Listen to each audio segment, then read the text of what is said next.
Participants, we are waiting for our next panel discussions. The topic will be on why influencer marketing is a game changer in the digital era. All right, we're waiting on the moderator and a few other panelists to join. We have Omoyeme, digital sales strategist from Pulse, who already joined us. So we're waiting for the other panelists to anytime join with us, and we will resume back in a minute.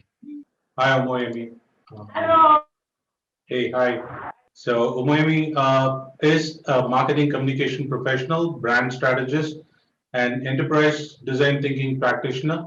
She has helped come up with creative content for major brands in Nigeria and innovative and creative marketing communication professional skilled in marketing strategy, business development, storytelling, digital marketing, and enterprise design thinking, product marketing, and brand management. Hi, Jason Falls. Welcome. Thank you.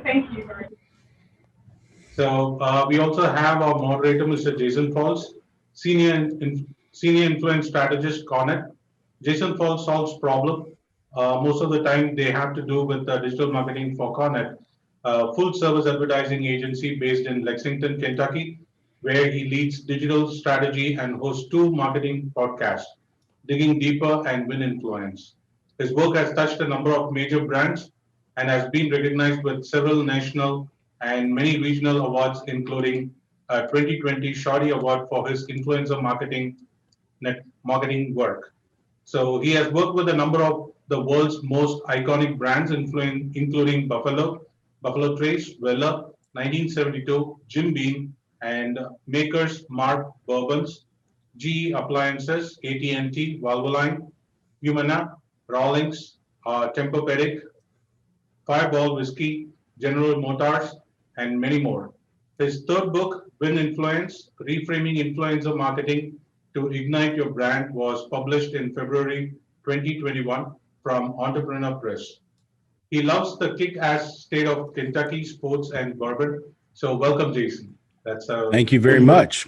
Yeah. Today's topic will be on why influencer marketing is a game changer in the digital era. We also have 2 other panelists who will be joining us anytime soon. So would you like to take over? Certainly. I'll be more than happy to take over. I think the other panelists hopefully should be joining us, but I know Omoyeme and I can start the conversation off until they get here. So thank you for the introduction and thanks for having us. Thank you. All right. Well, hello, everyone. Obviously, there's some introductions are still to come, but I'll go ahead and start to go through the introductions. Hopefully, our other panelists will join us here. There's no question that the emergence of social media has changed the way businesses communicate. The era of self-publishing with easy-to-use online tools and communities of people that are connecting to consume that content has created new hobbies for individuals. Many of those individuals, though, have carved out audiences for themselves by creating interesting and engaging content. So today we call those individuals influencers. Many have larger audiences than yesterday's traditional media outlets. Some have more impact on consumers as well. So the bottom line for businesses is that understanding and engaging with these influencers is not just a nice opportunity for your brand. It's actually a game changer. So today we're going to talk about why influencer marketing is a game changer with 3 experts in the field. Each comes with a slightly different perspective than the other, so we can have a nice, well-rounded view of what influencers are, how brands are leveraging them, and how important they can be for your marketing. Happy to be joined today by Omoyeme Anofojie. She is a digital sales strategist for Pulse, a digital marketing agency helping brands connect with consumers in sub-Saharan Africa. Pulse also has a media and content arm, which makes it a very powerful firm in reaching consumers throughout the region. Coming up in just a few minutes, we'll also be joined by Amy Choi. She is the Director of Brand Partnerships for New Business at a company called ShopStyle Collective. It's an influencer monetization platform that serves both brands and influencers in their affiliate marketing and influence marketing campaigns. She's also one of Talking Influence's 2020 top 50 list of influential people pushing the influencer marketing industry forward on a global scale. Finally, Amanda Nelson will be joining us as well. She is the Senior Director of the AppExchange Comms and Community at Salesforce. Amanda and I go way back when she was driving content for the Salesforce Marketing Cloud. Salesforce, as many of you know, drives sales, CRM, marketing, and social engines behind many of the world's top companies. So excited to have the perspective of our three panelists today. Very quickly and briefly about myself, I'll add to the discussion a bit this evening as well. But so for the record, I'm the Senior Influence Strategist at Cornett. As you heard earlier, we're an advertising agency in Lexington, Kentucky in the United States. I build influencer marketing strategies for clients in the consumer product goods, alcohol, wine, and spirits, travel and tourism, sport, healthcare, and home appliance industries at present. I've also written a book on influence marketing called Winfluence, and I host a podcast by that same name. Would love for you to subscribe to that. I'm here to ask more questions, though, than answer. So I'll stick to that role for the majority of our time here so that our panelists can be able to provide their expertise. So speaking of which, we should probably get started with those questions. I want to start by sort of obviously with Omoyeme to expand a little bit on the brief introductions of you and ask how your role intersects with influence marketing. So tell us a little bit more about your role, Omoyeme, and how influencer marketing intersects at Pulse. All right, great, Justin. Thank you for that question. As you rightly mentioned, I am a digital sales strategist here at Pulse Africa, where I create innovative digital strategies for local and global brands as well, with the sole aim of helping them meet their overall marketing goal. Per how influencer marketing intersects at Pulse, not just are we a digital agency, we're also Africa's foremost leading media company. And currently in our Lagos office, we have over 60 content creators who work to create engaging, digital campaigns. And good thing is we also work with influencers as well, right? And we have a massive online community to share that content with. In about, I think, 2 weeks, we'll have the Pulse Influencer Award. So we, work a lot with influencers here at Pulse. And that's basically how we intersect with influencers. Thank you. Very good.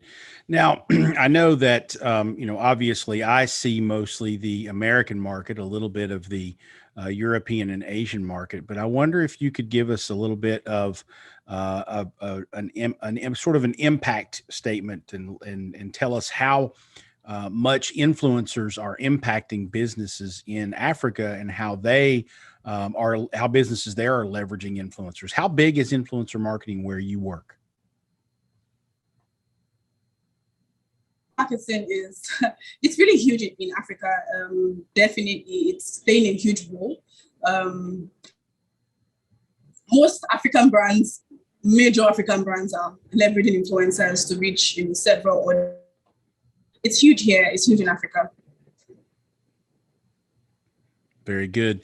I wonder also too, because it's having such a big impact on that market, obviously more and more brands are sort of clamoring to it. I was reading up on some of the work you and your team at Pulse have been doing. And one thing you shared on your blog recently referring to TikTok was that people should work with the creators, not the supposed influencers. Tell everyone what that really means so they can better know how to choose the right people to work with. All right, awesome. So there's an ongoing perception influencers are the same as content creators. That's not entirely true, right?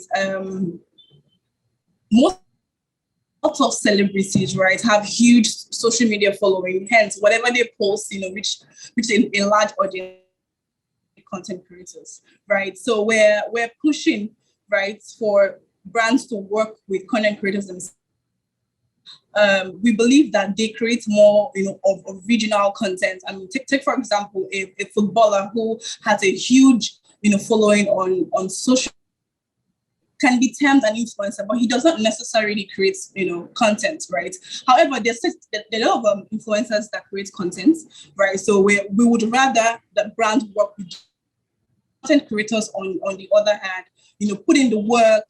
They have been able to grow an audience that respects the work that they do, trust and that they're putting in, and of course they've been able to build that community over time. So we create more impact for brands than just anyone with a huge following on social media.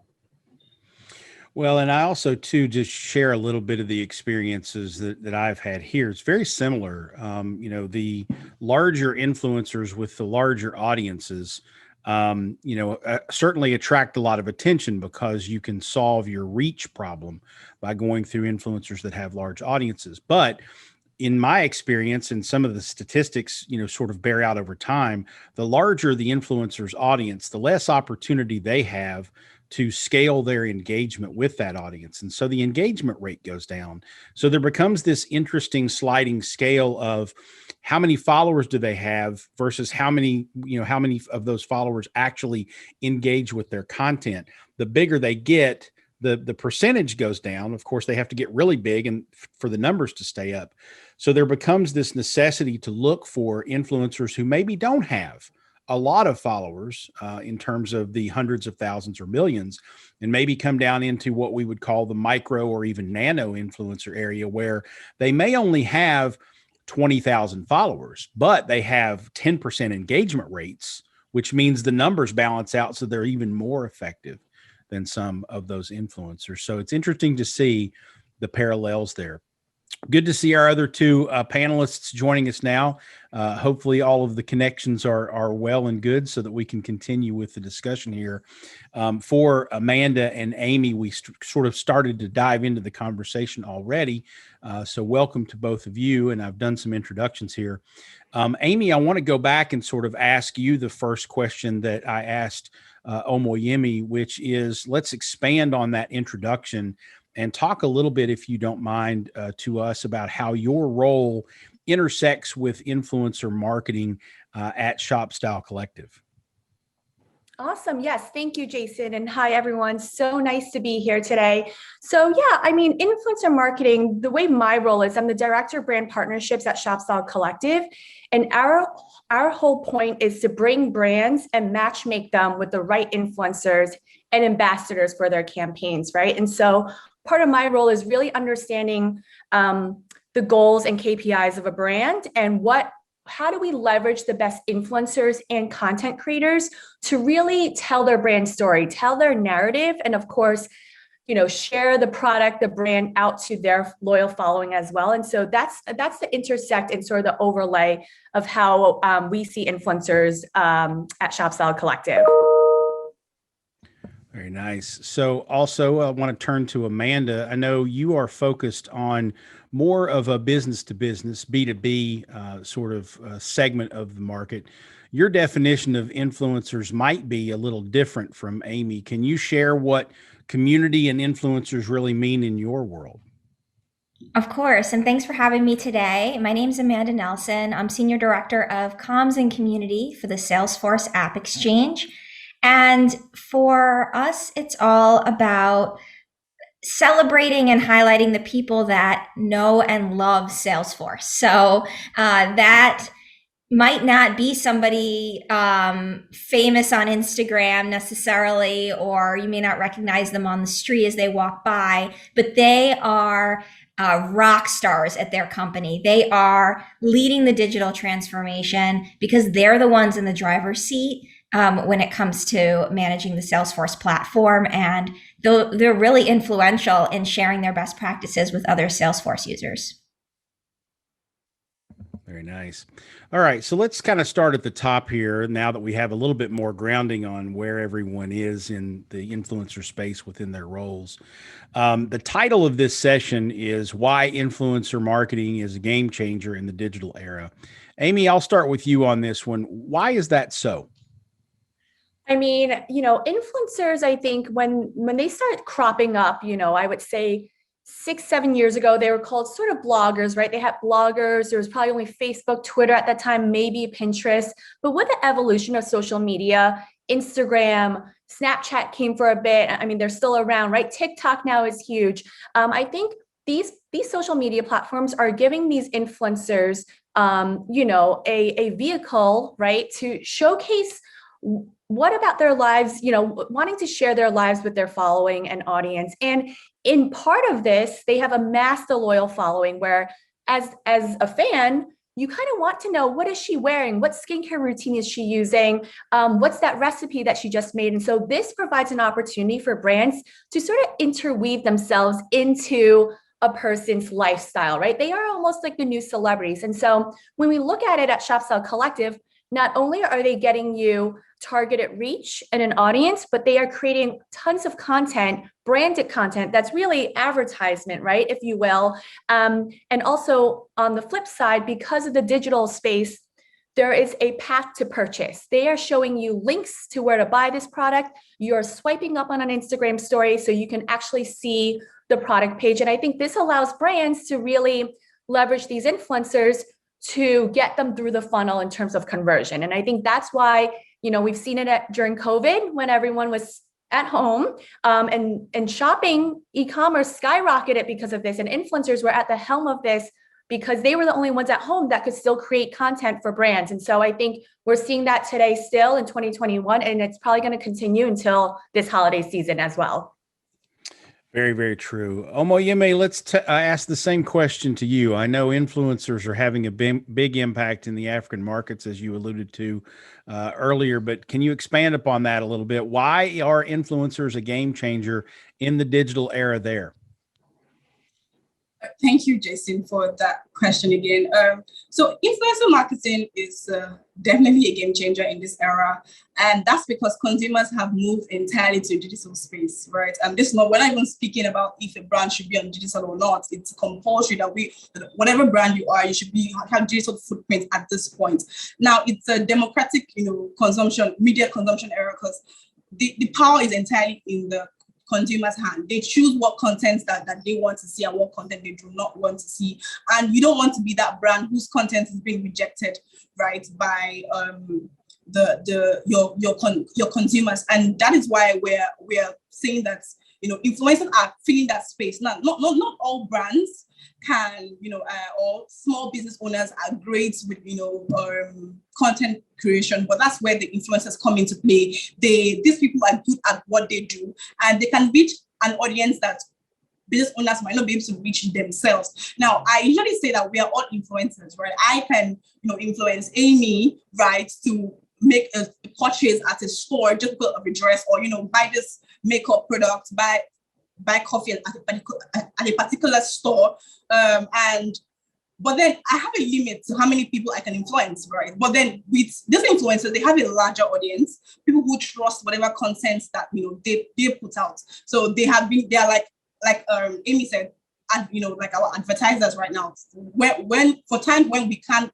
put our content there, when we can do production, they in their small space, in their small room, pushing our content for us, reaching audience that we might not be able to reach. So currently they are they're changing the market space, and we should leverage them. All brands should leverage them.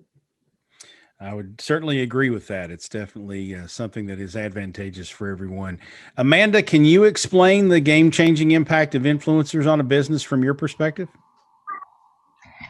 It kind of bounces off what's started to be said about how we're all influencers. I really do resonate with that, because as a brand, you have your reach, but that is limited unless you're going to start with paid. So everybody has the ability to amplify. Everybody has an audience. So when you bring in the influencers, they share with their audiences, and it just spreads from there. Also, as we know, a lot of our purchasing decisions are made based on our friends and peer-to-peer. You're much more likely to purchase that way, whether it's reading a review or talking to a friend or neighbor.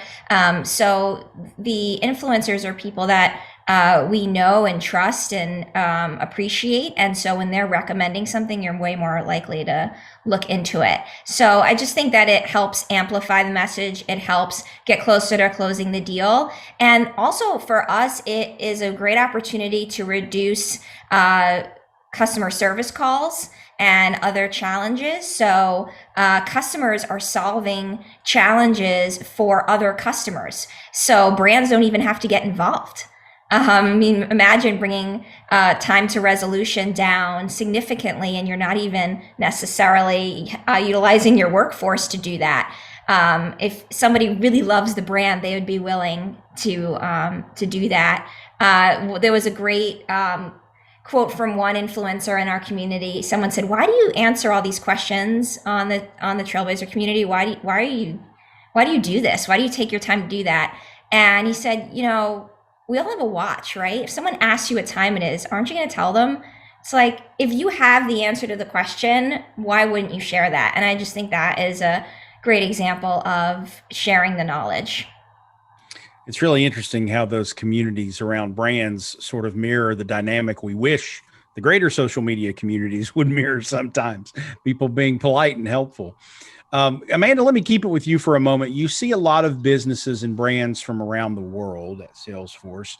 What's the rate of adoption for influencer programming, do you think? Is this something we're still on the early adopter track with for brands, or are we reaching a tipping point for everyone being on board? I think this is just the start, and there's so much growth opportunity.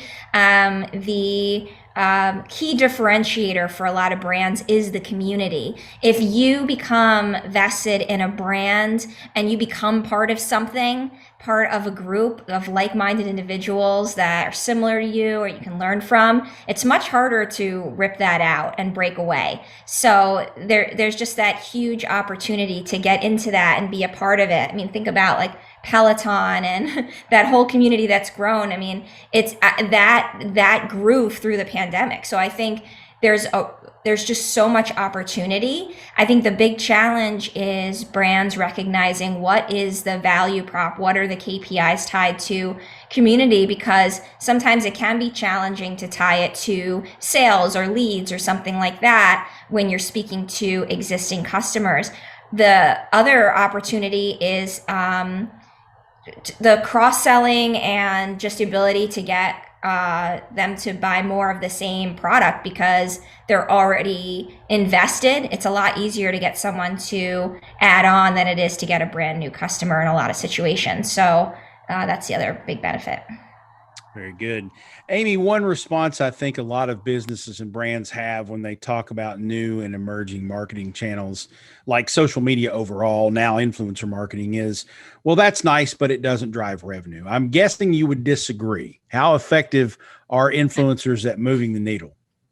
Yes, I think people, marketers, I think it comes down to the ability to track. I think in the past, there weren't many sophisticated platforms to track how these influencers are actually driving conversion and traffic. And I think over the years, in the past, 5 years or so, there are emerging platforms like a ShopStyle Collective. We are an affiliate platform for influencers. And so in essence, we actually are able to track influencer sales and traffic because they are using affiliate links in all their content. And so part of it, I think, is just changing the behavior of how influencers are creating content. I mean, they are business women and men, right? They are creating content, but at the same time, if they know that they can drive, incremental sales to a brand, they want to grow their business too and make that commission. And so they're using these affiliate links and they're peppering that in their blog, social media, etc.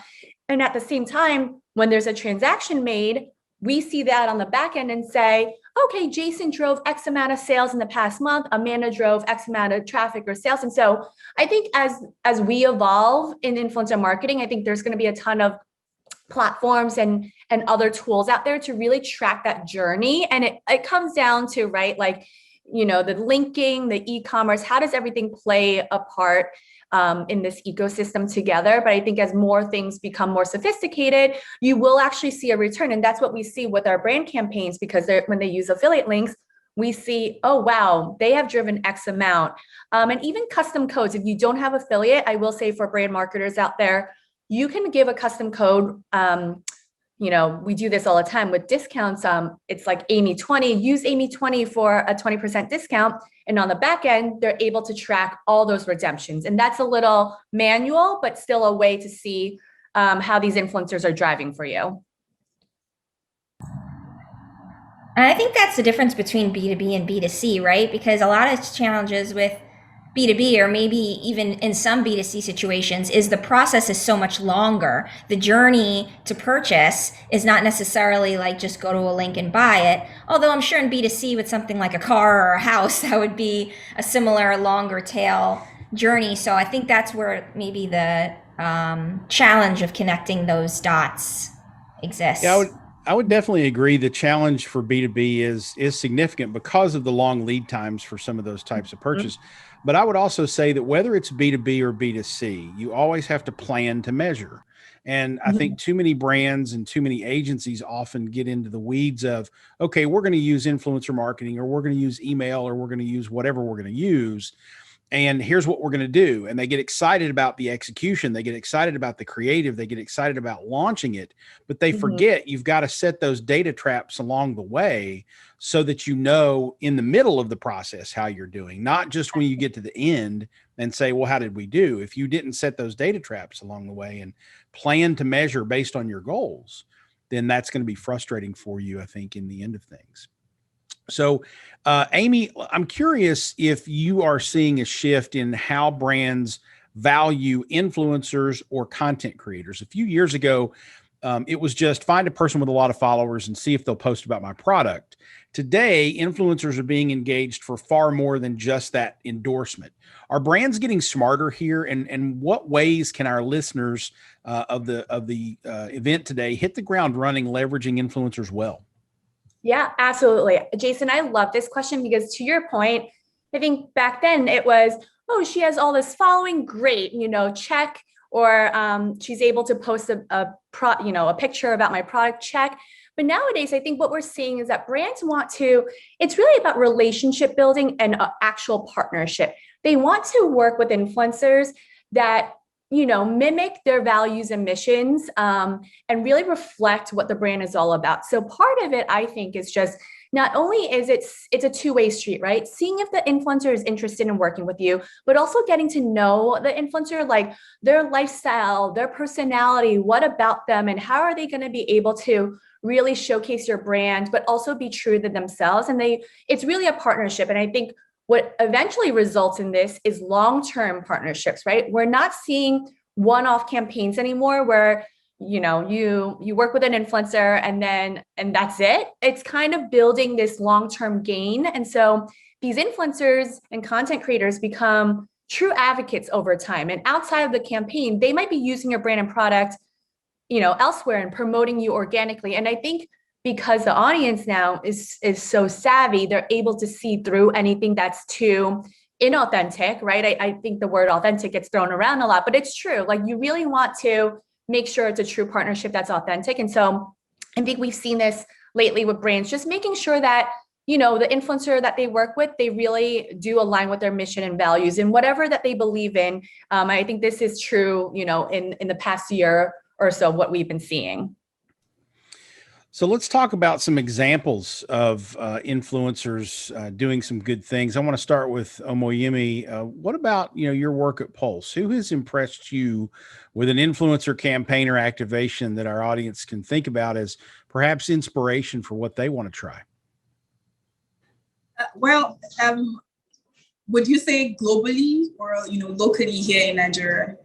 I think anything is on board because we have people who are watching and listening that are working on global campaigns, but we also have people who are working with smaller businesses and local communities. So whatever's best for you.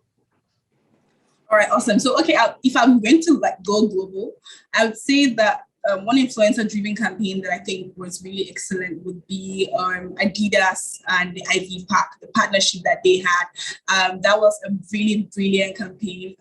Even the products were sold out before the launch. That's to show how people were so eager to get it. People were even sad that they weren't able to get a piece. And one could see how Beyonce was able to embody, that campaign, right? So you didn't just want to get it because Beyonce was, there's that, right? But also there's just this feeling, right?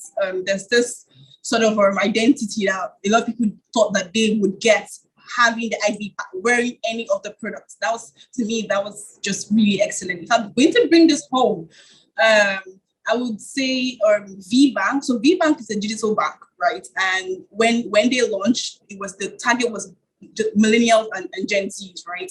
And here in Nigeria, there's a lot of complaints about bank charges. People are complaining charges are too much, and they came and they said that they wouldn't, zero bank charges, zero transfer charges, and all of that. But the story here is the influencer that they chose. His name is Don Jazzy. He's a music, producer.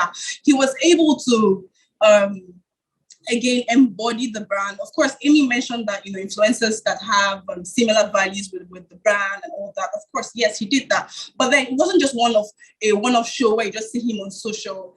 He just had a lot of ways of making people see reasons why they should get on board. And for me, that's brilliant. The influencers need to be really immersed in what they do. They need to also have similar goals. They need to see the same vision that the brand is trying to achieve. If not, it's just going to be a waste of money. So you have two persons working together to achieve similar goals. So I think if you're looking to get an influencer, ensure that it's not just about the follower numbers on social media. The person should embody of the values. The person should also understand what the objective of that campaign. It would help, right? And I always vouch for content creators. I believe that an influencer who creates content does deliver more value than just one who basically has huge following. Thank you. Yeah, and a very good, I think, example or a piece of advice I would give to people, if you're looking at an influencer and you want to know whether or not they're going to be really effective, go back and look at their other sponsored content, the clients that they've worked with. A lot of times it'll be very obvious to you which ones are effective versus which ones are not. And so sometimes you just do a little snooping on their feeds and you can confirm what you're looking for. All right, let's turn the perspective a little bit here, because Amanda works in a B2B space. She also looks at influencers through the lens of internal community influencers, a little bit different than going and find somebody with a lot of followers on Instagram. So Amanda, why don't you give us an example or two of how influencers have impacted your work in that B2B space? Yeah, I think that it's definitely more, it's just a different approach, really, because you are working with people who eat, sleep, and breathe the product, and they're experts in it. So it's about uncovering that and sharing that expertise for nothing, for just because of out of the goodness of their hearts, because they want to, because they have that knowledge available. And I think one of the best ways to utilize that is with user-generated content. I always like to say that if someone asks a question more than once, it's a blog post, because you can share that knowledge with lots of people instead of repeating yourself. And so by creating content with these experts, with these influencers, you're able to get that message out to so many more people. And that will eventually tie the influencer to the product. And so there's more likely that other customers will be interested in that product as a result. But really what they're doing is they're just learning from each other and becoming even stronger. And there's different levels of influencers too. Somebody could be really influential, but kind of new to Salesforce. Maybe they only have one certification, or they just became a Trailhead Ranger, which is our learning platform. But they have a lot of information to share, and they are very much valued by their user group in their town. Up to the point of an influencer who speaks at Dreamforce, our big conference every year, or somebody that is really well known. So what we like to do is put those people together, put them in the same groups, put them at the same events, and have them learn and mentor and help each other. Nice. Amy, I know you've seen a lot of great campaigns over the years, but also are responsible for a pretty amazing Campaign of the Year award winner with Ray-Ban. Tell us about that. Yeah, that one was a great one. I feel like it was 2019. It was the holiday campaign that we ran for Ray-Ban. And part of it was to, of course, drive momentum and buzz during the holiday season. But, when you think about influencer marketing, how do you make it 360 so that it isn't just a campaign, it's everything else, right? And so part of the campaign was activating influencers to create content with their, favorite sunglass style and make it a gift guide or their favorite, whatever they recommend. But also we had in-store events where we had influencers at the time, this was pre-COVID, which is why I mentioned 2019, in-store events where they hosted mini, styling sessions where they had fans come at a local Nordstrom in their city and really showcase. Nordstrom is a big retailer out here, really showcase the styles of their Ray-Ban. And then also all the content that was created was boosted as paid media. So we put money in and really used the content to target additional impressions and engagement on Instagram stories. And so, part of that 360 approach really got us the buzz and awareness that we wanted, and it resulted in a nice award from the Glossy Award for Best Influencer Partnership in 2019. So thank you for that. Yeah, congratulations. That's good work and obviously brilliant thinking. And I wanted to kind of underline a point there that Amy made, because I think if you're first starting out in the influencer marketing space, you may think of it in terms of, well, let's get these influencers our product and let's have them create content on their channels. But the real power behind that influencer marketing is when you put some paid partner with them to what's called whitelisting their account so that you can put paid spend behind their post and drive even more eyeballs to them. But you can also use that content and have them create content for your channels. And then you have control over the paid spend and can use that to amplify that great content that you didn't, you don't have someone internally creating it. You've got a fantastic content creator out there on the interwebs doing it for you, which is fantastic. Exactly. So Amanda, let's talk about some of the challenges. What are some areas of opportunities that you've experienced in building influencer marketing efforts that people need to watch out for as they dive deeper into the practice?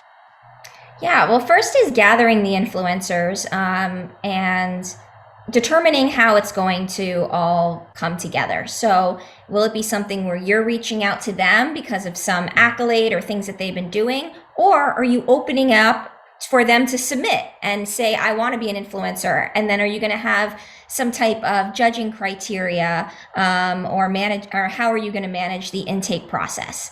Then the other piece of it is that it is a beast that you need to feed. It is not something where you launch it and you walk away. It is something that is ongoing. So you need to nurture these influencers over time. Will it be something where they're only considered an influencer for a period of time and they have to reapply?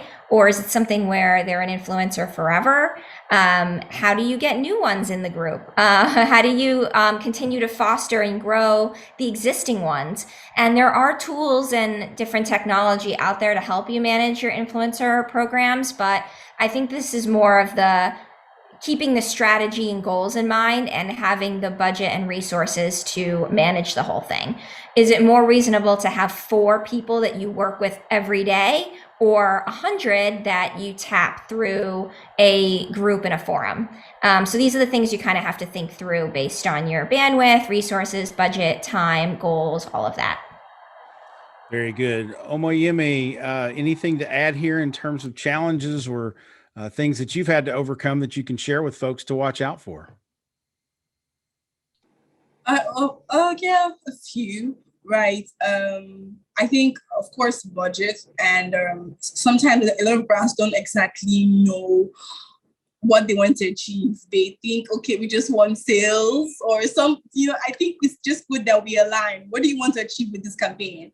Right? Do you want more reach? Do you want sales, right? What do you want consideration? What exactly do you want to achieve? Do you want lead generation and all of that? So I think if brands, can be clear what exactly they want to achieve, it's easier to be able to track, these KPIs. And I think we shouldn't be so quick to just throw our products and say, create content for me, again, align. Are you sure, that this is why are you choosing this influencer? Is it because she has a huge following? Does she share your value? Have you seen her work before? Are you impressed? Do you think her audience are the kind of persons you want to really, get, attract? Are they your target audience, or just feel that, well, because she or he creates content, he works for you? So there are a couple of things that, we should all look out for when getting an influencer, because if we don't do this, I think we just throw money in the air and you don't get as much results as you would love to. Very sage advice. Amy, what about you? Some lessons learned over the years you can share with folks? I agree with Omoyeme. I feel like it's aligning on the KPIs, but also, I think part of it is really thinking about it long term. I think I touched on this before, but some marketers are so in the moment of like focusing on a product launch or something or a promotion. I think you really, when you think about influencer marketing now, you are really aligning to an ambassador. You want to turn them into an ambassador. So think about it holistically and strategically, big picture, because I feel like sometimes it could get easy being in the weeds, right? She has 1 million followers. She's going to post 3 photos. She's going to do this and great. But like, what about everything else that will hopefully benefit, your long-term business? I think we start seeing this where over time, some influencers really become true partners, where they come out with capsule collections. They're like the creative director behind a beauty skincare line or a clothing brand. And that's when you start to see the two really come together, the brand and the influencer, when they're actually creating product and they're being creative and they're doing product development. And I think that yields, of course, all their fans want to buy this because they created it. It's a larger partnership at the end of the day. So that's what I would say. Very good. So Omoyeme, I wonder if a new client came to you tomorrow and asked what they should do to get started in influencer marketing, which is probably where a lot of our audience members are tonight. What are 2 or 3 things you would tell them to do to get started down the right path? All right, so we've been saying influencers are the game changers, right? I would say don't be too quick to jump on any influencer. Calm down, don't just be, person has 10 million followers, oh my God, just take a chill, right? Sit down, align, like we had just mentioned, what do you want to achieve, right? And do not neglect the guys with the smaller followers. Sincerely, I believe that they do as much, even more work, because don't neglect, the guys with 1,500 followers, or even 10,000 followers. You can see them with the products. Those ones would not even charge as much, right? And I think they'll be able to even they'll be able to create content that are believable, because sometimes certain persons get skeptical that, well, XYZ was paid to say what he or she's saying, and it depends on how the content was created anyway, and they might begin to doubt. But if you can see a couple micro influencers, right, reach more persons, again, do not neglect user-generated content. Everyone wants to know who has used your products. Everyone wants to know what did they, what was the experience? What's the customer experience as well? And you don't just want to get an influencer if you don't even have great customer service as well. Like, how is your product? How are you able to manage the few customers that you have right now? So again, don't be in a hurry to just jump on. Sit down, analyze these things, and be sure that both you and your influencer, that your chosen influencer, you align your goals and objectives align. And I think you're good to go. Very good. Amanda, what else would you add to that? More context to echo Omoyeme or some other thoughts on how people can approach influencers? I think a lot of the points were covered, but I would say that it's important to have a plan for any potential situation that you might run into. And I think that doing the research and knowing who your influencers are going to be, or who you're going to target and reach out to, is really important. There is always the opportunity to turn detractors into advocates, but you want to do the best you can to vet and know who you want to represent your brand, because that's ultimately so important. And then I think the other big piece is executive support, and that will help you along the way to get the program launched, to get budget, to get awareness internally, all of those things. So don't work in a vacuum or a silo. Definitely loop in the rest of your team and your execs and get them all pumped about it. And then have your influencers meet the execs, because that's really fun. Yeah, that is fun. All right, Amy, someone asks you where they should begin and what's important to remember as they build out influencer partnerships. What do you say? I think the ladies here covered it, but I will say the other thing that's important to remember is also listen to your influence. When you start working with them, listen to them, because you're the brand marketer, you know everything about the brand, but they know everything about your audience. They have the fans, they know the engagement time, the time that's going to get the most engagement. They know what content will resonate. Sometimes I feel like, and we've gotten to a point where we really counsel and educate our clients here at ShopStyle Collective.